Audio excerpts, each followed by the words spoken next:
want retribution. Retribution. Oh yeah, we want retribution. Oh yeah, we want retribution. Oh yeah, we want retribution. Yeah, we ran out of patience. Boil up with the cold hard hatred. I can feel the vibration. Beat in the streets, it's a new sensation. I wanna break faces on the pavement. I wanna make greatness look complacent. Adrenaline awakened, I can taste it. We can make an impact, grab it and taste it.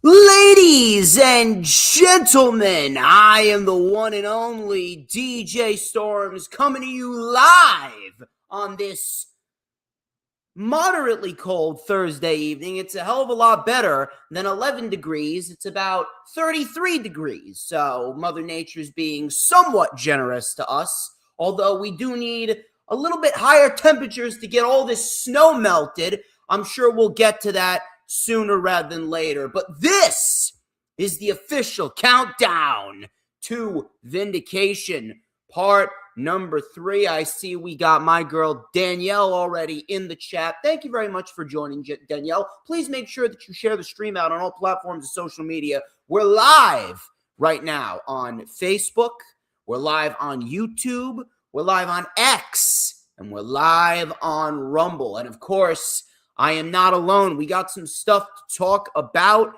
And my main man from Around the Ropes podcast, co-founder of Around the Ropes podcast, is back. Ladies and gentlemen, he missed the stream 2 weeks ago. He ain't missing this one. Ladies and gentlemen, this is Mr. John Blaine.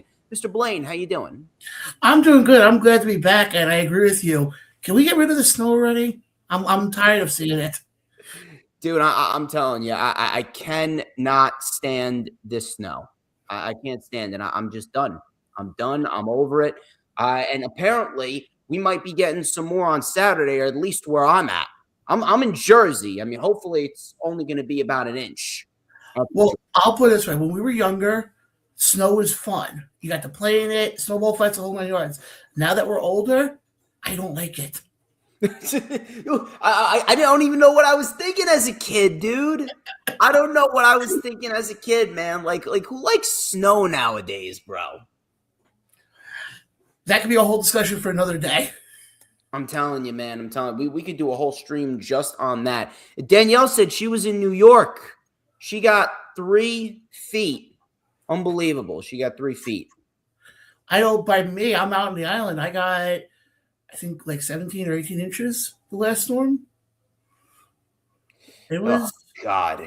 I'm telling you, I can't stand it anymore, dude. I'm done. I'm over it. I'm over it, dude. But regardless of the snow, we got a job to do, dude. We got a job to do. Mean Mark Donovan could not be here, unfortunately. He is currently under the weather, seems to be experiencing flu symptoms. So, Mean Mark Donovan, if you're watching, speedy recovery to you. Billy Ann Wolf was also supposed to be here. She could not make it either. She's got some stuff going on. So hopefully we get Billy on one of these streams. Hopefully we can get her on the next stream in 2 weeks on February 19th. But before we start, Mr. Blaine, where can everyone find you on social media? Just search John Blaine, search Around the Ropes radio show. I know right now we haven't been on Facebook, but that's because I'm working on stuff behind the scenes. And we're going to be putting out, in the next couple of weeks, putting out a bunch of CRISPR product. Really? I'm actually interested to see what kind of product you're going to be turning out, Mr. Blaine. Looks like you're turning it up in 2026 too. I have to. When you have a show that's been around for 5 years, it's time to bring it up a level. About time, man. About time. It's time to vindicate. the future. We'll be talking about that very, very soon. I see what you did there, you sly dog. But we'll be talking about Vindication and a little bit off the rails just momentarily. Hopefully, we'll be able to get my guest connection back up and running soon. But if you guys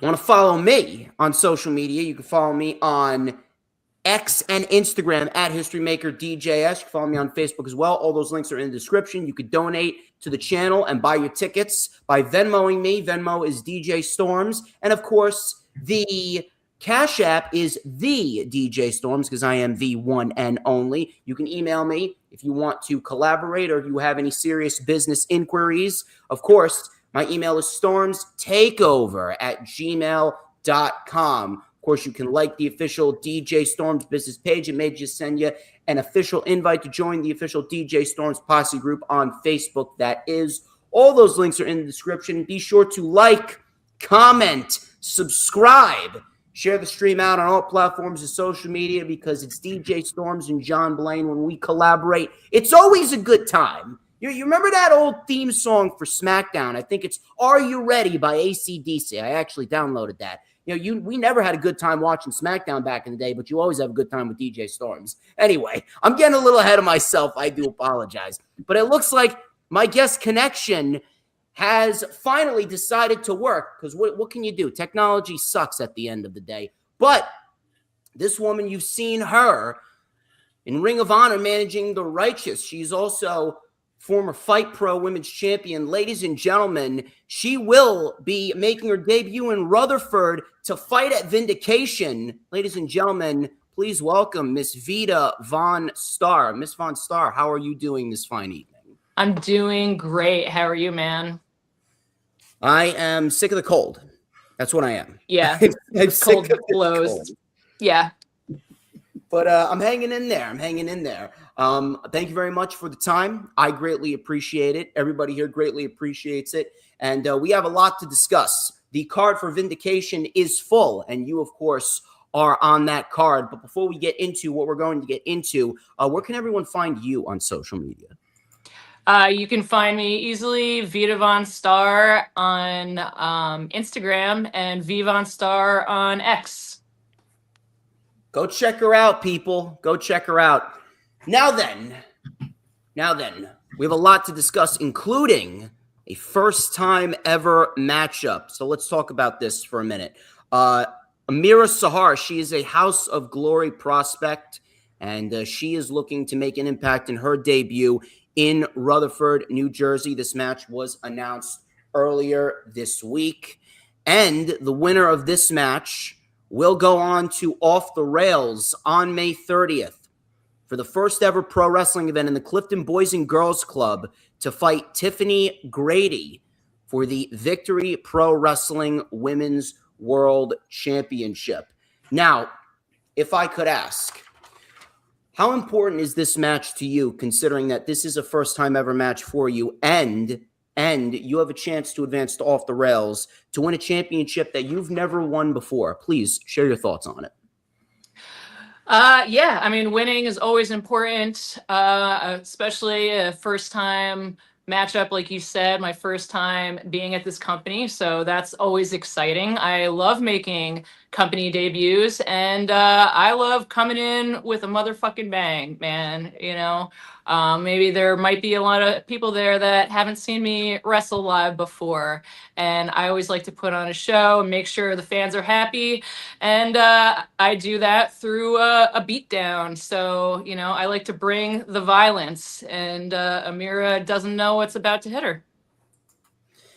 And this right here, it's really important, mainly because of the fact that Tiffany Grady, whoever wins this, will not just be fighting Grady, should she hold the women's championship till that time. Tiffany Grady, I'm not sure if you've been keeping up to date. I'm not sure if, Mr. Blaine, I'm not sure if you've been keeping up to date, but Tiffany Grady, as we speak, is on the run of her life right now. Not only is she the VPW Women's World Champion, but she's also the Colossal Championship Wrestling Women's World Champion. She recently won that championship from Roxy back at CCW Legacy 2 in Elmhurst, New York. That was the weekend where Mother Nature just decided to rain down all this snow on us, and people were getting 18 inches to 2 feet. It was unbelievable.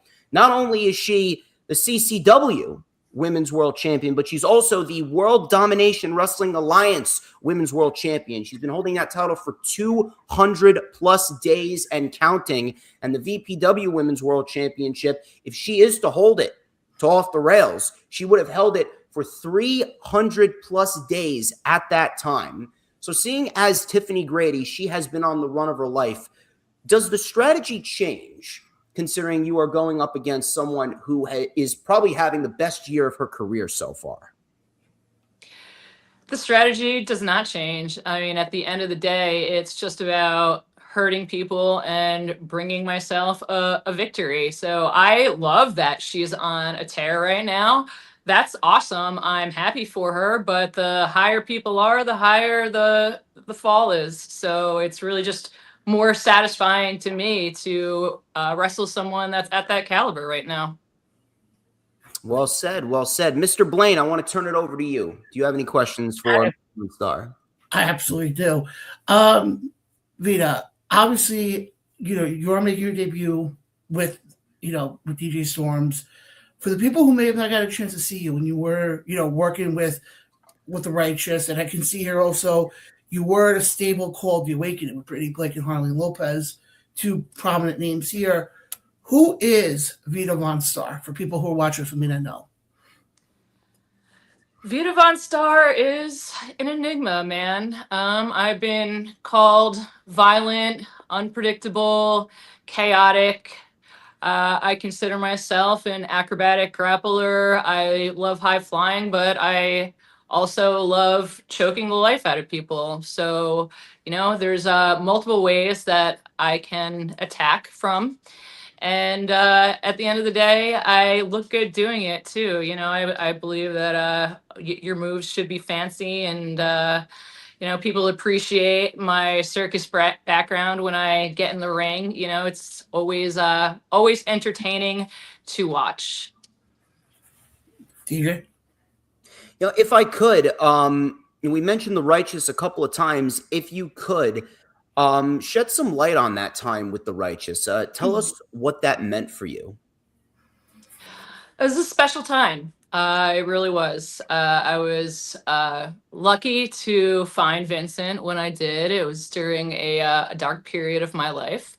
And he kind of took me under his wing, and he taught me a lot. He showed me a lot of things about how the world works. And that translates to my in-ring work as well. But, it goes a lot deeper than that. I was a disciple of Vincent's in the Righteous, and now I'm out on my own, and I feel like I'm even more violent than I was when I was with them. And you had mentioned The Awakening, which is currently going on. We are recruiting new members all the time. It's a growing movement, and I like to spread the message of a righteous awakening. We're always looking to elevate ourselves, become our higher selves, man. It's more than pro wrestling. It transcends all things.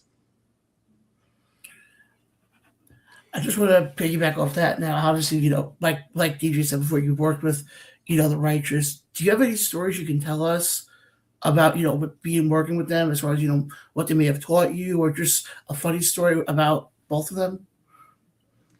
Yeah, we always considered ourselves to be a traveling band of murder folk. Yeah, we were always very much on the same page as far as our influences, Charles Manson and various serial killers.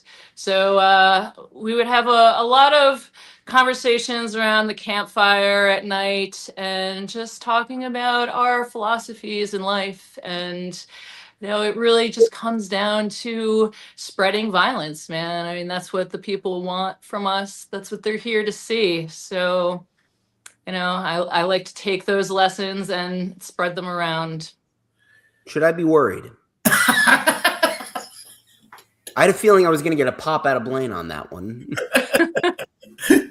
I wouldn't think I was going to lead you in on that one. Dude, I'm the most witty guy that you will find. But anyway, I'm getting carried away. As far as the Righteous relates, they're actually making a name for themselves over at Awesome Championship Wrestling. We've talked about Awesome Championship Wrestling on this show several times, and I know Vic and Hale. I actually had them on my first show, Battle in the Borough 1, back in October of 2024, and then just a few months later, they went on to create ACW. The Righteous are actually in a big Fatal 4-Way Tag Team match going down on March 14th in Poughkeepsie in the MJN Center, which I will be there for. They're facing Sent to Slaughter, The Now, Vic and Hale, and the Hardys for the ACW World Tag Team titles. So, Vita, could we potentially see a reunion with you and the Righteous down the line? You know, anything's possible, man. You never know. But I will say one thing: what is possible is don't piss off Vita, because, yeah, I'll just leave it at that. Are you trying to make me more worried now, John? Like, what are you doing here? I'm just saying. Unbelievable. I mean, you could consider joining the Awakening, and then you may be safe. If you know, like I said, we're always recruiting new members into our group. So you know, maybe that's something for you to consider for your future. I'll put it on my to-do list. Mean Mark Donovan's actually in the chat right now. He's got a good question, actually. Who is your dream opponent from the Golden Era days? That's actually a very, very, very interesting question, considering that there were a lot of influential women's wrestlers back in the Golden Era day. Oh, yeah, there are so many. How far back are we talking here in the Golden Era? I think he's talking about the 80s into the early 90s. Yeah, I was always a big China fan. She was a major influence to me, actually. You know, she's just a badass powerhouse. She made a lot of waves during her time, you know. Of course, I love Trish and Lita too.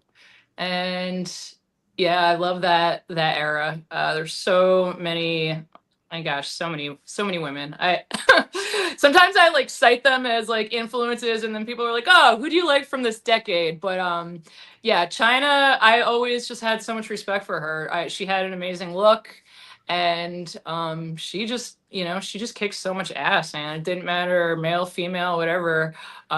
So yeah, I mean that would be a dream match for sure. She was the first woman in a Royal Rumble match as well.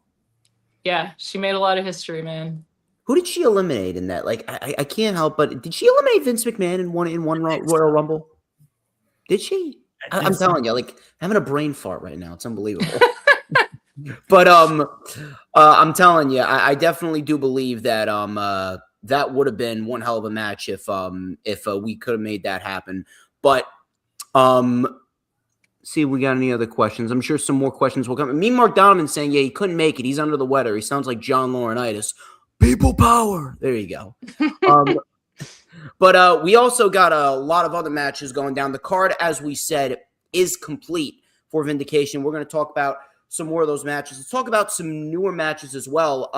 The last match that was actually announced, and John, I'm actually very interested to get your take on this one. The debuting Anthony Gracia versus Tony Cini. Now, both of these individuals, they've been making waves over at Titan. Tony Cini, of course, is a former TCW middleweight champion. Anthony Gracia, he's been tied up with Big Jeff Noyes as of lately. Now, this is a fatal four-way qualifying match. There's a fatal four-way going down at Off the Rails, and the winner of that match will be the Savage Heavyweight Champion. The current champion right now, Ox Adams, he's defending that championship, as you know, against PJ Savage at Vindication. Whoever wins that match will defend the title in the Fatal 4-Way at Off the Rails. Greek God Papa Don has been announced as the first participant, mainly because he has been undefeated in North Jersey whenever he comes around.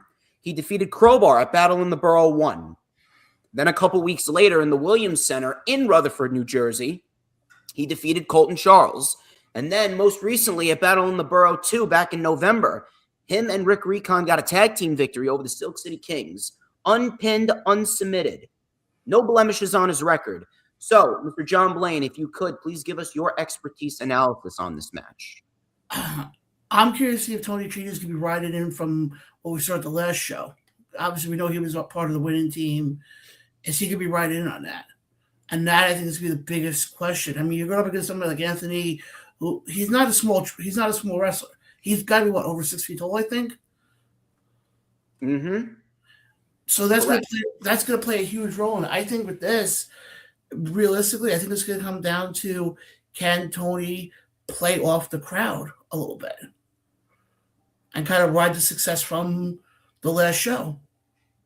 It's definitely possible. And, he was part of the reason why Ox Adams got eliminated. I believe he actually helped pin Ox Adams in that match. And Ox Adams, obviously, he was the first one eliminated there. I'm actually interested to see this match simply because of how Anthony Gracia will present himself, mainly because this is Gracia's debut in Rutherford. Him being the head hunter and aligning with SP Anderson over at Titan Championship Wrestling, that right there could give his career the extra boost that it needs. That's for sure. But I actually want to turn it over to Miss VonStarr.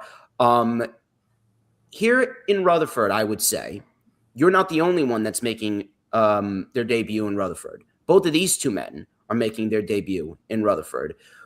Who do you think has the upper edge in this match? We talked about the size difference earlier, and I feel like it's a lot of times people will just automatically default to the larger competitor, but being a smaller person myself, I always go for the smaller competitor, and they're quick and wily, man. You got to watch out for small people sometimes. No, I definitely agree with that. Obviously, Tony Chini, he may have the height advantage, but he's not as big as Anthony Gracia. So I definitely think that Tony Chini might have the advantage in this match. Maybe you never know. You never know. In this world, anything is possible. That is for sure.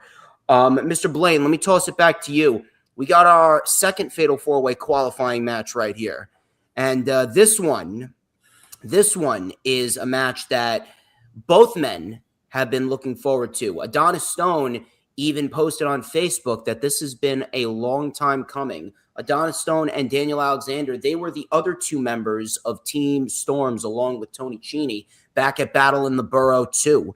And it was Daniel Alexander that won the match for Team DJ Storms. Please direct your attention. Take a look at this right here. What a reversal. You've got to capitalize. He is out. Yep, get him while he's rocked. Come on, Alexander. Oh! Again. Got All that damage to the head and the neck. It's going to take a lot to keep this big man down. What's he thinking here? He's thinking he's big going time. up. High risk maneuver. Will this pay off? On the This top could rope. be it. 450. Flash got it. 2. Team Storms has done it. Victorious. What a performance. Look at the shot. I would say that right there gave Daniel Alexander one of the best boosts that he could possibly get. And considering that he has been on a monumental role himself, he recently won the BCW Grand Rumble back in September. He won this match back at Battle in the Borough 2.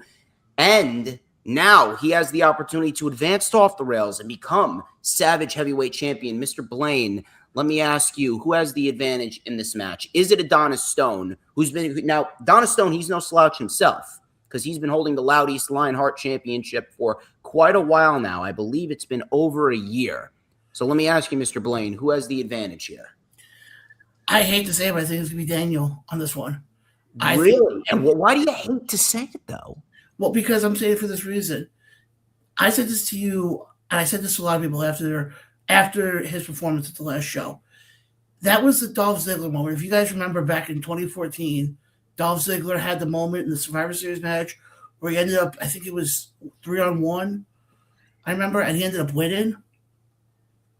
And I've seen Daniel Alexander wrestle plenty of times now. Titan, the Monster Factory, you name it. the kid never gives up. The only way he'll give up is you basically have to put him in a body bag. I don't think that would be a problem if you're Vita VonStarr. But what I definitely have body bags ready to go. Yeah. Okay, then now I am really worried. Now I am really worried. You never know, man. You just got to be prepared for all kinds of things. Should I have a police car outside of the venue on April 11th? It may not be a terrible idea, just in case. I'm sorry, we're going off the rails. John Blaine, please finish your point. You're good. But my thing is this though: how can you beat somebody who literally will go to the ends of the earth to win? And I think when you look at it that way, I mean, don't get me wrong. Do I think it's gonna be an easy match for either wrestler? No. But when you're as gritty as Daniel is, I think I gotta give him the upper edge. You know, I would agree with you there, but one thing that you need to take into consideration here is the fact that Adonis Stone, he has had consistent momentum going through 2025 into this year as Loud East Lionheart champion. And because of that, I do believe he has a little bit of an advantage here. Daniel Alexander, and he was actually thinking about retiring before I reached out to him, and I said, no, you're not. And this miraculous run has been going on since September. Adonis Stone, his run has been going on for quite a while now, over a year plus, and it doesn't look like it's stopping anytime soon. And considering that Adonis Stone has been really, really thinking about this match for a long time, you have to imagine that he has been planning and prepping and thinking about how he could gain that upper hand over Daniel Alexander, because Daniel clearly has the speed advantage. Stone may be a small guy, but he is 100% one of the strongest individuals that you will ever see. I mean, the guy literally picked up Ox Adams. Actually, you know what? Let's play that video. Let me find that video. Look at this video. Look at the show of strength from Adonis Stone. On his feet. Two big blocks to the outside. Both men now it's just Stone. Oh, Stone's got him up. Stone's got him up. Oh, my goodness. What strength. Oh, my God. Adonis Stone. Now, again, that's a 7-foot-tall, 350-pound monster in Ox Adams, that Adonis Stone, who is actually, like 5'6". He picked that guy up.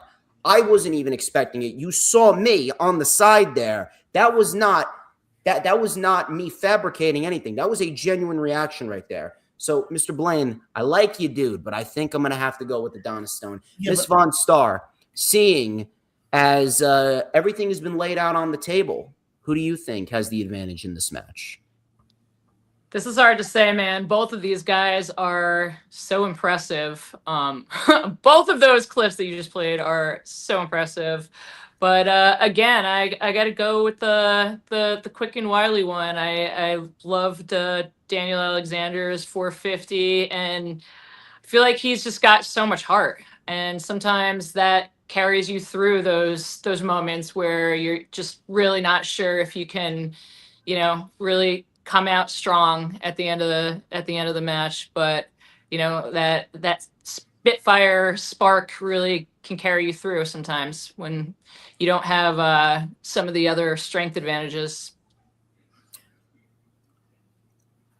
I can't say I disagree with you there. I actually can't say I disagree with you there when you put it like that. I do believe that this match could very well be one of the top matches to watch out for. Take a little break here for 1 sec to thank everyone who's watching right now. Thank you to everyone who's watching on all platforms of social media, whether it be Facebook, YouTube, X, or Rumble. We greatly appreciate you for taking the time to spend your Thursday evenings on the first week of February with us. Greatly appreciate it. Miss VonStarr, I actually want to ask you about the streak of matches that you've been on recently. You have fought a handful of different opponents here in New Jersey, so you're no stranger to New Jersey. The last several months, you've actually had matches with the likes of Angel Metro, Gia Scott, and Brittany Blake. If you could talk to us about those matches and how they made you a better performer. I mean, every match that you have makes you a better performer. Everything's a learning experience, whether it's a win or a loss. Sadly, I did not get to wrestle Brittany because of this snow. That was the night that it all started. We did have the show, and I was there, but sadly, Brittany could not make it.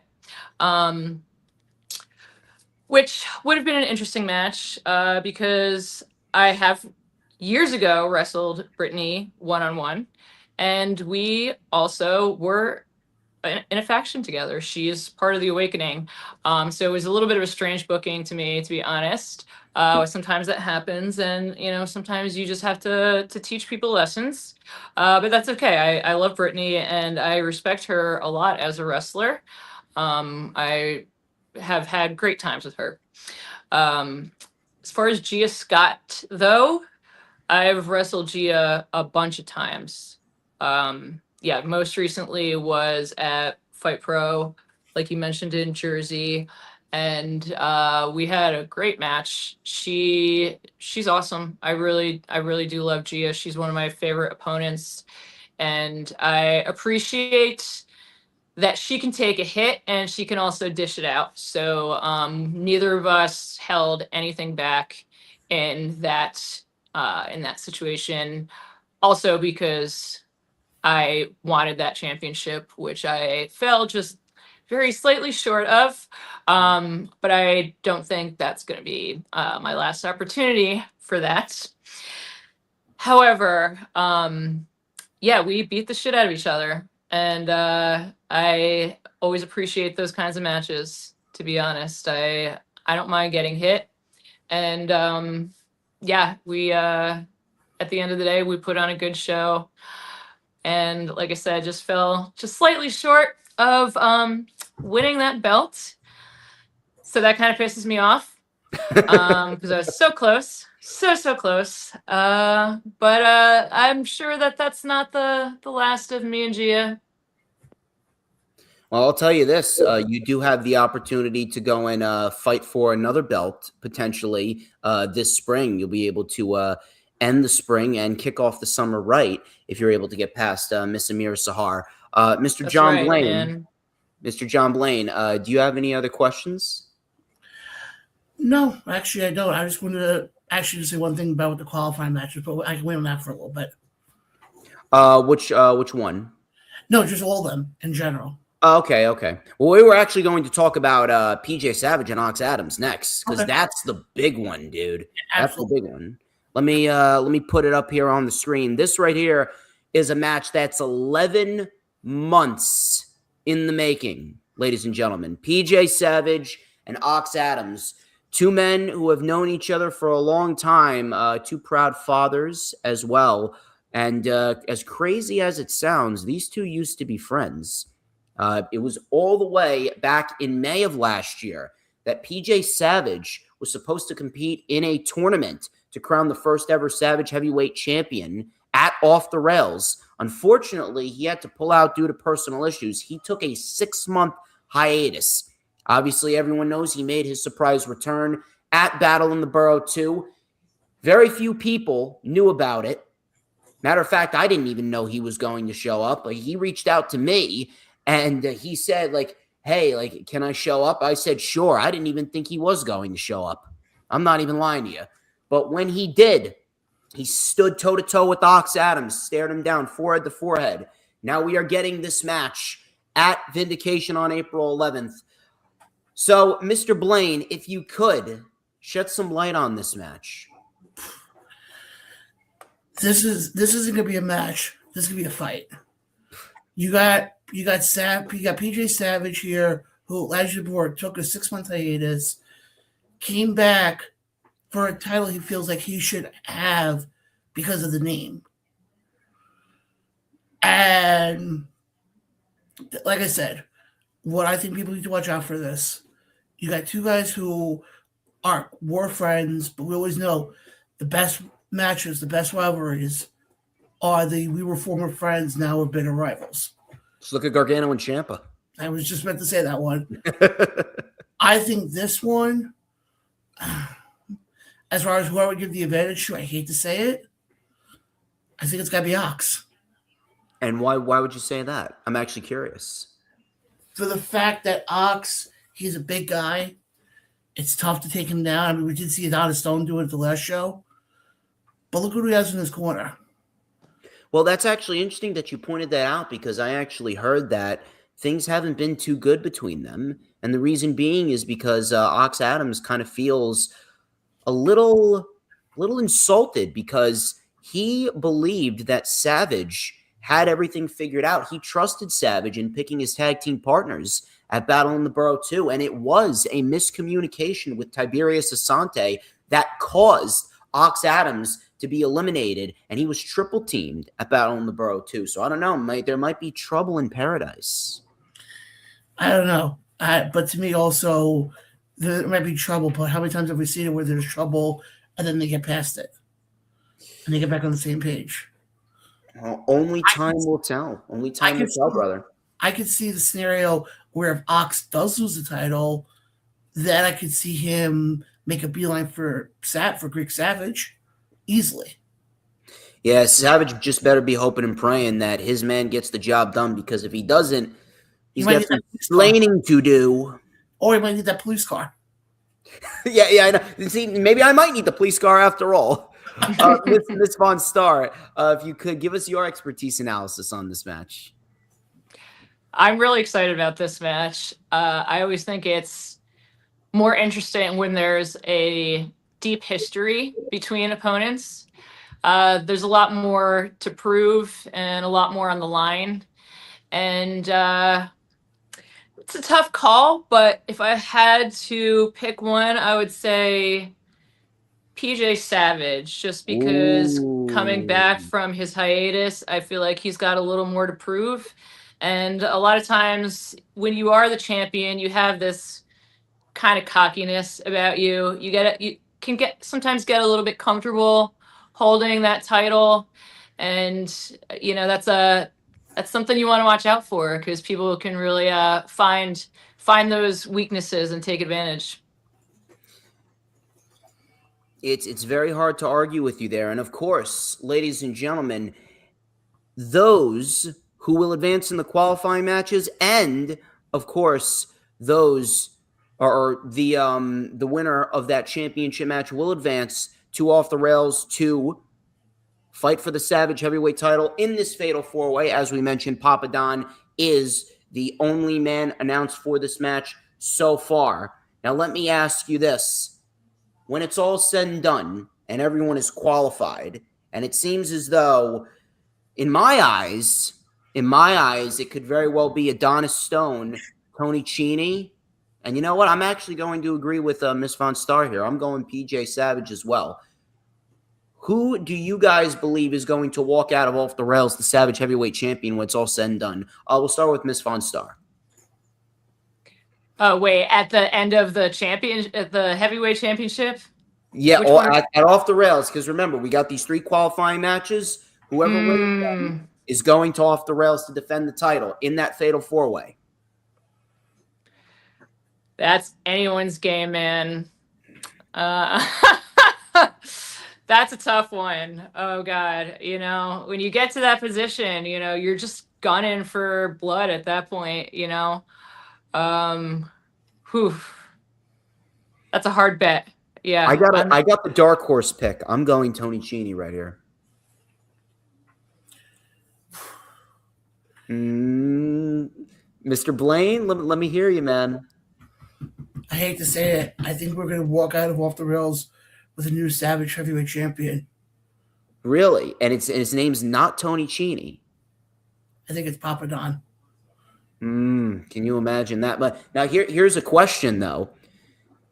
Papa Don and Greek Savage, they do have a history. Because if everyone remembers, and dude, you and me, we were on the call for this match. Matter of fact, I think it's probably the best match I ever called with you by my side. It was Crowbar versus Papa Don at Battle in the Borough 1 in the main event for the CCW World Heavyweight Championship. And who was in Greek God Papa Don's corner? None other than Savage himself. And recently, I don't know if you guys saw, but Let me see if I can pull this up right here. Greek Savage and Papa Don had a run-in. Greek Savage and Papa Don had a run-in, and it did not go too well. Take a look, ladies and gentlemen. Okay. Yes, Papa Don. I'll call you back. What's up? What's up? How can I help you? How can I help you? Just want to know if everything's okay. Of course everything's okay, bro. The champ's here. Main event. Drawing a house. Giving CCW another great packed house. Getting 99% of the gate. So how can I help you, sir? Axe Adams passing. Fuck Axe Adams. Oh boy, you Na pai na gami Theo pustis. Seriously. Look, man, we had something together.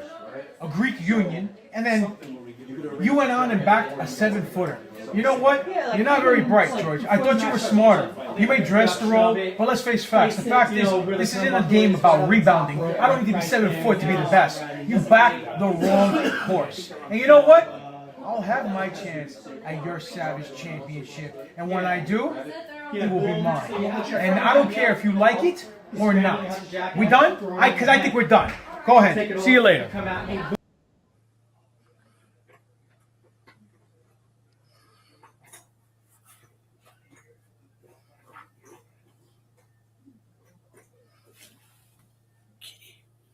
Yeah, I know.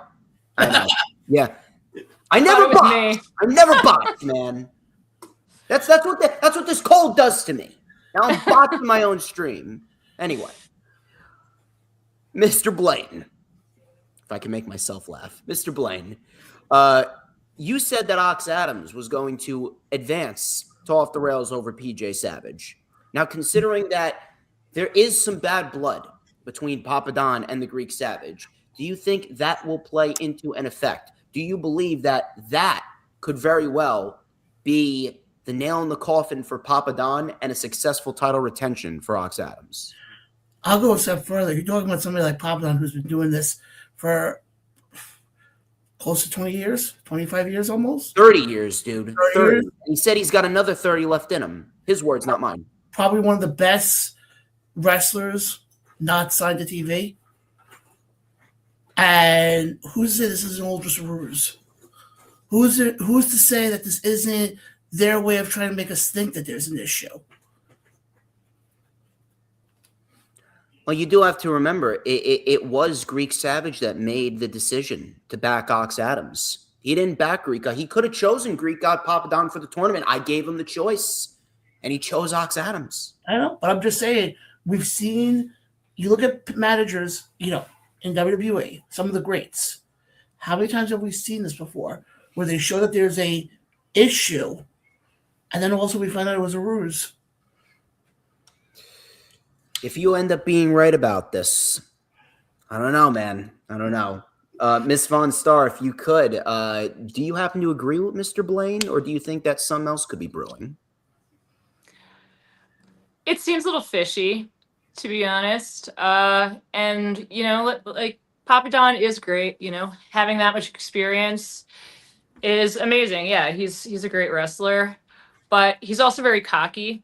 So I tend to see things a little bit differently. So I kind of see behind the curtain of people's motivations sometimes. And, when you've been doing something for that long, you do develop an ego.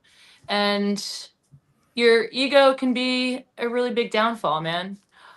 So again, just like we were talking about how you can get comfortable being the champion, you can get comfortable just, going along, doing your thing for 20, 30 years. That can also create a comfort level. And I've seen so many people taken down by their egos in similar fashions. So. I mean, again, I hate to say it, but you certainly aren't wrong there. And trust me when I tell you, I've seen too many people taken down by their egos too. That seems to be a recurring thing, especially in 2026. That's for sure. Let us switch to a different match right here. And this is actually one match that I'm looking forward to a lot. I will be on the call for this match. and it is the Shot Callers versus the Audacity. Before we get into this match, I actually want to go around the table here. We'll start with Miss VonStarr. If you could, give us your Mount Rushmore of tag team wrestlers. Oh my goodness. I know it's a tough one, but let's see. I love the Rep. Definitely partial to those guys because I see them a lot. Yeah, I don't know. You're gonna have to come back to me. I'm bad at thinking of things off the top of my head. Mr. Blaine, let me hear you. What, are we doing this for independent? How are we? No. Just in general, Mount Rushmore of tag teams. Just in general. In general, I know it's a tough one. For me, it's got to be the Dudleys. It's hard not to put them on there. The Hardys. Edge and Christian. I think you got to put the Righteous up there with Vincent. Yeah. And Mark, dude. No, I'm kidding. And for me, the last, no, that's 4, right? Yeah, that's 4. Yeah, that's my 4. All right, I'm gonna put the Hardys up there. But I'm gonna take out the Dudleys because I think that this team they tend to get shafted for the first 3 teams that you mentioned. But I gotta put the Road Warriors on there. They were the original tag team, Hawk and Animal. The Road Warriors. So the Hardys, the Road Warriors. Then I would say, you know what? I'll put Edge and Christian on there. And then the 4th one, I'm going to go a little modern here. I'm going with the Bucks. Those 4. But do you still need some time, Miss VonStarr? Could we come back? Yeah, to I didn't know if you were talking about indie wrestlers or not either. Yeah, because the Hardys are definitely on there for sure. I love Rock and Roll Express. Classic. I forgot about that. And I'm gonna put a women's tag team on there too, and I'm gonna say Marty Bell and Allison Kay. I don't know why. I just had a feeling you were going to say them because they've been sending shots throughout the indie scene. That's for sure. Yeah, they've been a cohesive unit for quite some time too. So was it like 7, 8 years now? Longer? Yeah, I think it has been about that. It's got to be like almost a decade at this rate. Yeah, which is crazy because a lot of tag teams don't make it that far. How is it 2026 already? That's what I'm trying to wrap my head around. Unbelievable. But we got the Shot Callers and the Audacity. Let me give you a little backstory on this. Shot Callers, they've been making waves at ISPW recently. They are the longest reigning and 2-time ISPW Tag Team Champions. This is also a first-time ever match. First time they will be fighting the Audacity. The Audacity, Mike and Seth Cortez, 2 legitimate brothers. They have been sending shockwaves throughout almost every wrestling promotion possible.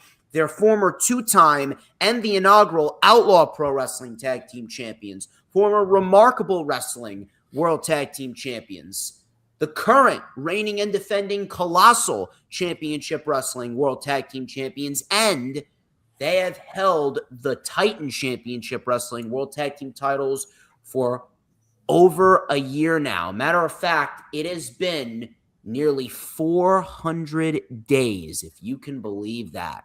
And they actually have a match coming up in Waretown against the Bite and the Bling over at Titan Championship Wrestling on February 21st. I'm going to try and make it out for that one. And if they are able to make it past that, they will, I believe they might surpass CM Punk's WWE Championship reign at 434 days. I think they're going to surpass that. But this is a first-time ever match. Now, here's something that you do have to remember.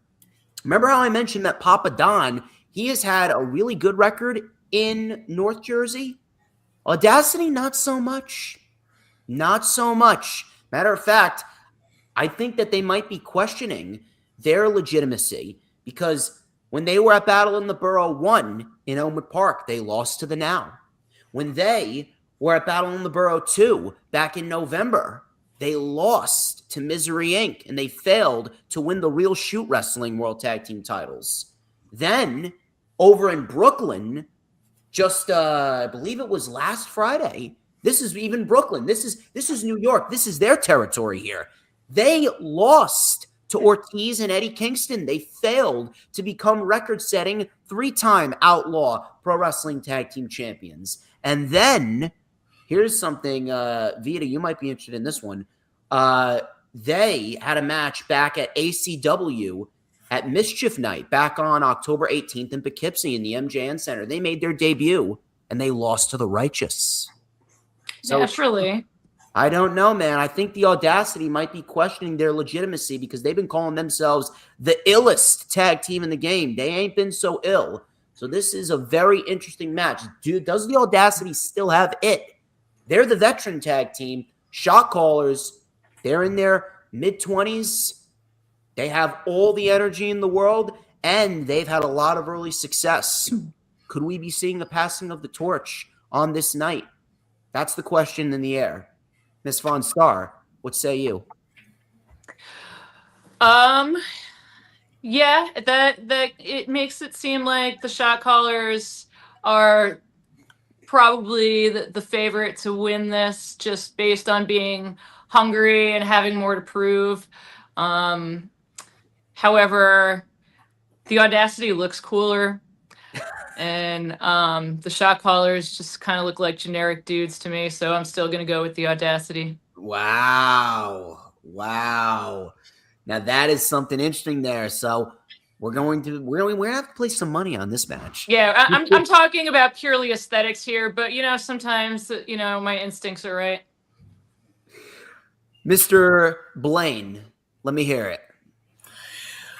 This one is going to be a tough one. Because of the fact you got the shot callers, well, let's be honest, 2025 was their year. Yes. They really became a formidable tag team. Mm-hmm. And we were saying before, tag teams don't last forever. And I'm going to kind of answer your question with another question. If the Audacity were not to get the win here, could we see a possible split? I don't know, man. That's a very good question. I don't think so, man. I think blood is thicker than water. They've been brothers for 40 years of their life. I don't think it's going to happen. By the way, DJ, before we forget, your best friend in the world has a comment in the comment section. Oh, my. Savage. Yeah, you know what? I am actually going to have to put him up on the screen. I would advise you keep your mouth shut about you. You spelt Audacity wrong, you absolute stooge. and who's Mr. Puddles? Is that supposed to be me? God, let me tell you, Savage, you just better worry about your client, okay? Because guess what? Your client ain't too happy with you. You better hope that your client retains that Vindication, because if he doesn't, you are going to be in some, for lack of a better term, deep shit. I was going to say further, he was going to be knee deep in puddles. And not. Wait, what did you say? He was going to be knee deep in puddles. Not saying nice clean puddles, if you get my drift. You vile creature, John Blake. Vile creature. I'm actually going to go with the Audacity here. I just sense something. I think that the more that they lose, the angrier that they become. And when it comes to anger, if you're more aggressive when that bell rings, you're able to cause more damage. So I'm going to go with the Audacity. We do have 2 more matches to go over, and then we'll get on out of here. Let's talk about this one. This one is going to be an interesting one. This one is a real battle of teacher versus student. This is the timeless Crowbar. 35 years in this business, Crowbar. Wrestled in every single major promotion across the world. New Japan. Ring of Honor, TNA, WWE, even AEW, and of course, he made his impact in WCW. He's taking on a man who he once mentored, a man that he almost doesn't even recognize anymore. I'm talking about the Dominican Destroyer, Vargas. These two have fought twice.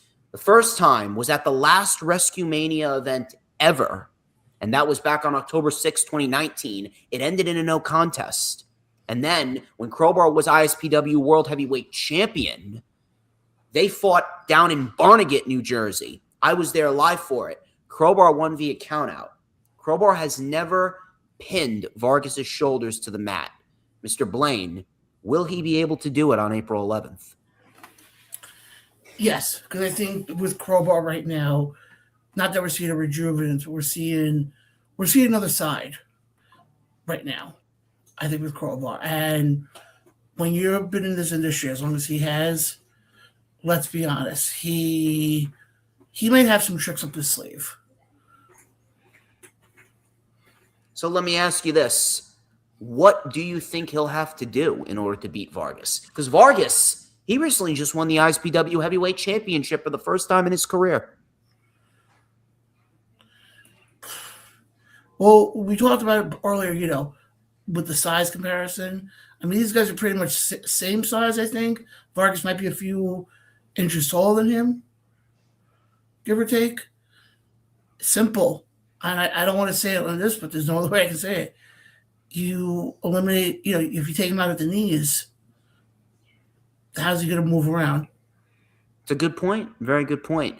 Miss VonStarr, if I may point out, Crowbar was once aligned with an individual that I'm sure a lot of people would agree that you remind people of. And I'm talking about Scream Queen herself, Daphne. So, we love Daphne. Yeah. If I could ask, was Daphne one of your biggest influencers growing up? Yeah, I love Daphne. Of course. Yeah, of course. Yeah, she's yeah, that was such a tragedy because everybody, like, I never actually got to meet her, unfortunately, but obviously I know tons of people who were friends with her, and I've just always heard like beautiful things said about her.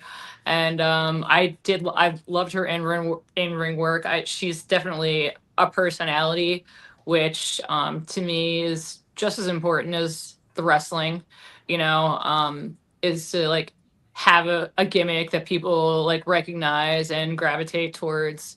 And she had all that. To me, like she was like a total package. Yeah, I love Daphne. Actually have a student now at Catchpoint Wrestling at my wrestling school, and she reminds me of a young Daphne, actually. So it's really interesting. Really? Yeah, she's a student. She hasn't made a debut yet, but she sounds just like her, which is crazy. Yeah, it's a interesting resemblance. We got to get her on yeah. the show at some point in the future. Yeah, you will see some. You'll see a baby Daphne coming up pretty soon. Yeah. But yeah, so it was cool. Our first match when it happens. I actually have to see this. Yeah, I will let you know. Oh, probably by the end of 2026. There we go. Now, as far as this match goes, who do you think has the advantage in this match and why? I'm gonna have to say Crowbar, just because it is actually insane how long he has been around. Like, the man's a genius. He's just been doing it for so long, and I really do feel like he's still got it. It's like when you can't be in this business for 10, 20 plus years and like not acquire some scars, but sometimes scars harden and they make you stronger. And he's smart, and I feel like he's still got it. I always like watching teacher versus student matches, because sometimes the student comes out on top, and we can see a passing of the torch, so to speak. But Crowbar still has that viciousness about him, and I think Vargas might be learning some lessons with this one. And here's another thing that could very well lead Crowbar to victory. Rutherford, New Jersey is Crowbar's hometown. You got to watch out for those people from Jersey, man. They're not right. I'm right here. But don't laugh, John. Don't laugh. I'm actually from Jersey too. So I say that with from personal experience. Okay. To be quite honest with you, I agree. We get the leftover residue garbage drivers from New York and Philly. Yep, it's true. I see people making lefts on a red light. Yes. Yeah, you heard me correctly. Yep. God, New Jersey drivers. It's pretty god awful. It is bad. But we got why is Savage still talking? What is this guy saying? Crowbar Devonstorm should have been arrested for assaulting me. He is a criminal and uses a crowbar like I'm a criminal. Dude, you got involved in the match. You got involved in the match that I was calling. So guess what? You got dropped on the barricade. You got what you deserve. Maybe I just may play that on the next stream that we do, just to piss him off. Anyway, we have one more big match to talk about, and this one, I'm not gonna lie, this one is without a shadow of a doubt my favorite match that is taking place on this show, just because of the history behind it. So please let me elaborate, if I may. This match has been 18 months in the making. What's been going on? I'll tell you what's been going on. For those of you that has been following, I've done 3 shows. Rick Recon and the Silk City Kings have been intertwined at every single one of them. Why? Because on the very first show, there was a first-time ever matchup between Kenny Bangle and Rick Recon. Kenny Bangle shocked the world. He stunned Rick Recon by beating him. It was like unlike anything I've ever seen before. Rick Recon's a former 3-time world champion, 2-time ISPW champion, and a former Ace Pro Wrestling heavyweight champion. Kenny Bangle got the win. Unbelievable. Then at Off the Rails in May of last year, the Silk City Kings had the opportunity to defeat the Audacity for the TCW Tag Team titles. It was a tornado tag team match. It was no DQ, no disqualification. Rick Recon came in with a baseball bat and hit both Bangle and Pittman. Matter of fact, he nearly decapitated Bulldog Pittman by hitting him in the face with the Louisville Slugger. Unbelievable. He cost them the tag team titles. Then we go to Battle in the Borough 2. It was Recon recruiting the Greek god Papadon. And thanks to the baseball bat again, Recon ended up avenging his loss from the first Battle in the Borough when he pinned Kenny Bangle. Now Rick Recon has recruited one of his biggest rivals from ISPW, which is even more insane because he is so desperate to finally put down the Silk City Kings once and for all. Matter of fact, Rick Recon and myself, we are very good friends, or at least we were. I was the biggest Rick Recon advocate for the longest time. I don't even recognize the guy anymore. His obsession with Kenny Bangle and just putting down the Silk City Kings, that one loss sent his life into a tailspin, all because he couldn't bear the fact that he lost to Kenny Bangle. Now we're here. Unsanctioned match. Unsanctioned tornado tag team match. There will be no countouts, no disqualification. The only way to win is by pinfall or submission. And Off the Rails to Battle in the Borough to now. Listen, I say that this night, it's going to be a night of firsts, but we will see the finality of this ongoing conflict between the Silk City Kings and Rick Recon. I'm going to start with John Blaine. John, let me hear you. I told you this before we went live tonight. This is the matchup I'm looking forward to. The story is there. And I agree with you. Recon has definitely almost flipped his switch almost since that loss. And it goes back to the old saying of, can they coexist? Because let's be honest, how much can he trust Rick Litre? I don't even think he cares, dude. I don't think He he beat does. Silk City Kings. But is that going to hurt him in the long run? I don't know. I think for this one, I go back to what I said last time. I think it's got to be Silk City Kings. It's hard to disagree with you there, man. Miss VonStarr, after hearing all of that, taking all that in, what are your thoughts on this match? Yeah, that's a lot. I understand Rick and what it's like to just hate someone so much. And sometimes that is powerful fuel, but it can also blind you. And it's difficult to tag with someone that you haven't worked with a lot. Is this their first time tagging together? Correct. Yeah. So I don't know, the Silk City Kings just work so seamlessly together, and I definitely see them as having the advantage, but there is a little bit of a wild card with the hatred underneath. But yeah, I feel like that could go either way for Rick. It could either help him or hurt him, but still, just based on tag team's experience level.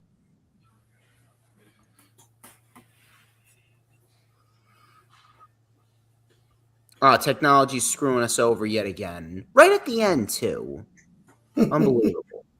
What are you laughing at, Blaine? It's unbelievable. I'm used to it with my show. Are you? Yes. Ugh. It's unbelievable. Absolutely unbelievable. Right when we were getting to the end. It's unbelievable. I blame Rick Recon. He didn't like what Vita was saying. Yeah, I know. Rick Recon probably hijacked the stream. I wouldn't be surprised if Greek Savage paid him to do so. Unbelievable. I'm just going to say this much, though. With this match, you want to talk about with Recon and with Kalitre for a second. Are they going to have that trust there? Well, that's what it ultimately comes down to, because when you think about it, man, Rick Recon, I don't even think he cares who he tags with.